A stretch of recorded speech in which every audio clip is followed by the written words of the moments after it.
Those who choose may enter. It's chosen. Only the chosen ones may enter. This is Alien vs. Predator. Both it and its sequel, Alien vs. Predator Requiem, are nothing short of terrible. And yet here we are, all these years later, still talking about them. There's something special about the idea of taking two titans of cinema and smashing them together. An idea so enticing, in fact, that Fox was attempting to use it to launch a shared cinematic universe. Too bad these films failed at that as well. What did you say this room was called? Sacrificial chamber.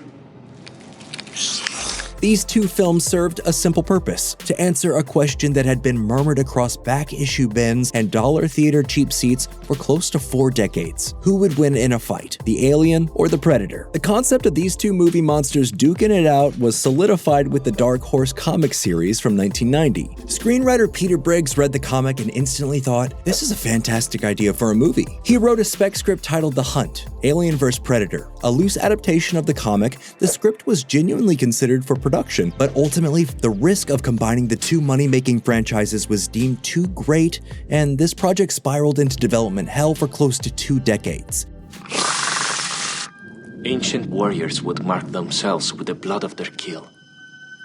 It's a rite of passage. Then in 2004, the stars aligned. The Predator franchise was in the toilet after the misfire of Predator 2, and the Alien franchise was adrift after Resurrection failed to rejuvenate the adventures of Ripley in outer space. Thanks to the interest in versus films solidified by Freddy vs. Jason, as well as both solo franchises being at low points, there was nothing holding Fox execs back. It was finally time. You sure this is gonna work?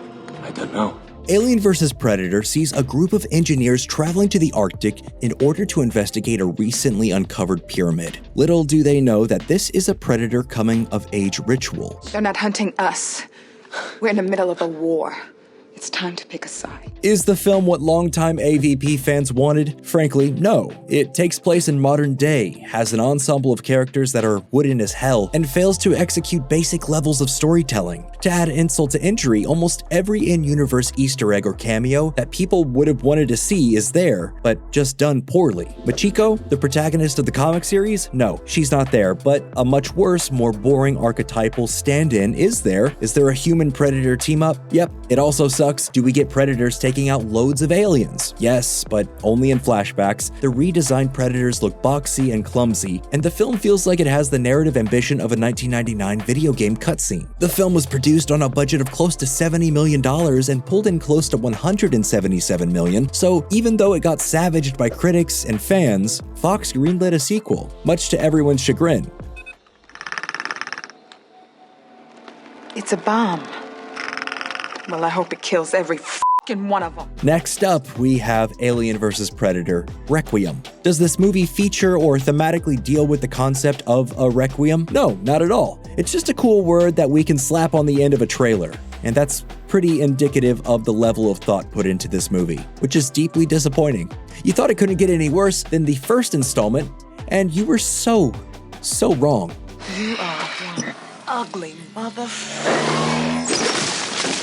This time out, Fox was hedging their bets. They gave the film an even lower budget, gave the writers the editorial edict that the film would take place in modern-day Colorado and feature a cast of teens and 20-somethings that would fill the young adult heartthrob box that was gaining cultural cash. And yet they also were trying to give fans what they wanted by allowing the film to be R-rated. If that sounds like conflicting motivations that would ultimately result in a boring, confusing mess of a film, you'd be right on the money. The film's final prints were accidentally color-corrected to be ostensibly pitch black, which caused the film to be almost impossible to visually comprehend. Obviously, it was utterly lambasted by critics and fans alike, and did the film still make over $130 million at the box office? Yes. Yes, it did. Did it also illustrate quite clearly that Fox did not understand how to make these films in any way that would satisfy anyone? Yes, it did. Are the monsters gone?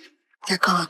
The Alien vs. Predator duology, in many ways, feels like a franchise in search of a purpose. When looking at what Marvel accomplished with the MCU and what their many imitators failed to do, it's so apparent that the key differentiating factors are vision and passion. And you'd think the AVP world would be perfectly suited for a shared cinematic experience. They even literally have the history of selecting visionary directors to chart bold new directions for their franchises. This seems perfectly set up for building a new shared universe of films during a time when that's exactly what everyone was attempting to do.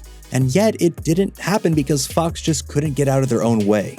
After this, they were presented with a fork in the road to produce some version of AVP 3 or allow Ridley Scott to return to the franchise and produce a prequel. They obviously opted for Scott and his prequel project that eventually evolved into Prometheus. If you created me, who created you? This new continuity established a Wayland ancestral tree that removed AVP and Requiem from continuity. And at the time, most fans thought, yeah, that's probably for the best. You bastards killed the entire town.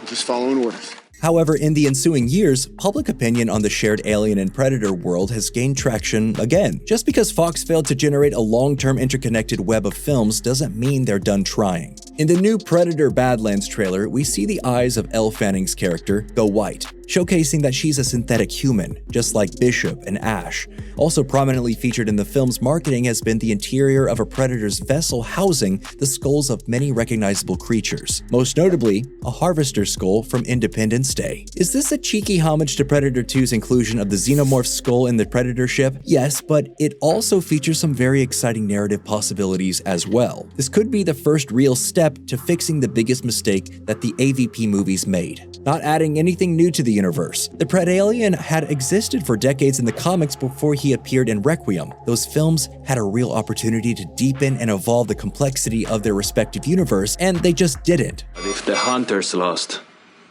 they made sure nothing survived.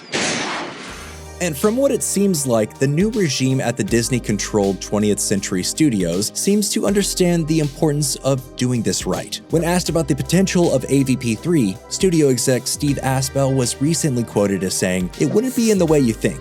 That's the thing, not in the way that it will just be called Alien vs. Predator or anything like the original movies. If we do this, they'll be organically created out of these two franchises that we've continued with characters that we fall in love with, and those characters will combine, perhaps." Ultimately, the concept of taking these two modern icons and mashing them up against each other is a great idea, in theory. Much like the Universal monsters that only met during their cultural nadir, the crossover attempts only came when their respective franchises were creatively bankrupt and ever so close to financial ruin. That's no way to produce quality, long-standing work. That's a cash grab. All this bullshit you think is so important, you can just kiss all that goodbye. We currently live in a filmic landscape that's vastly different from when the original films were released. However, now you have filmmakers like Dan Trachtenberg and Fede Alvarez literally talking about co-directing a project together set in the AVP universe. And with the actual creative momentum that their projects seem to have, maybe a new AVP film is just what these already lightly connected series truly need. And well, that's all we have for today. What do you think? Will this new era of Disney-controlled Fox make for a good new AVP film? Let us know in the comments below. And as always, please like, comment, and subscribe for more videos just like this.